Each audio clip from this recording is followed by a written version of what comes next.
I found myself outside with Jim and 2 of my crew. The rest of the 14 were still trapped inside the burning freighter. What does that mean? It's like an expression. It means something along the lines of, I don't care. Jim saw the confusion in my eye and explained further. It's like expressing apathy about something, to show that I don't care about it. Don't care sounds about right. I was always told that humans were a lazy bunch. After we took in Jim on our freighter, I knew the stereotype existed for a reason. He was the laziest engineer I have ever met. Never did things the right way, always tried to find a shortcut. And most of all, he didn't give a damn about the profits. The doctor asked him to fix the arm on his digital goniometer, and he said, fuck it, and taped it together. I mean, it still works, but his uncaring attitude towards the rest of the crew and profits was really getting to me. I told him not to start a fight over the Trilixon in that bar, but he just said, fuck it, and did it anyway. It cost us a quarter of our payload to get off of that bureaucratic hellhole. Initially, we kept him around the ship because he was cheap and moderately competent. But Jim was proving too costly, and rest of the crew was starting to get rather annoyed with him.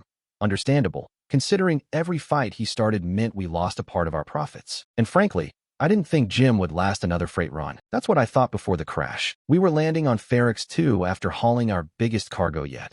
The navigations went out because of local geothermal magnetic anomalies. We crashed on the landing platform. I found myself outside with Jim and 2 of my crew. Rest of the 14 still trapped inside the burning freighter. The emergency responders on the landing platform rushed onto the scene, but the fire was too intense. They decided not to do anything. That didn't sit right with Jim. He marched straight up to the chief of the responders. This time, I marched right at his heel. We demanded that they get our crew out of the freighter. The chief brushed us off and told us that risks to his crew were too high, and he would rather wait for the liquid nitrogen dispensers to put out the fire. Fuck it, I heard Jim say. I held him back, trying to stop him from hitting the first responders, but he kicked me in the tentacles and started sprinting. Not towards the responders, but towards the freighter. And he entered the burning red-white metal husk. And he came out with the captain. And then he entered the freighter again, and again, and again. He rescued all of the crew before succumbing to his injuries. I visited him later in the hospital along with rest of the crew. We had all given up our share of the cargo to have him fitted with bionic implants so he could make a full recovery. He smiled at me with that cocky half grin I'd come to hate.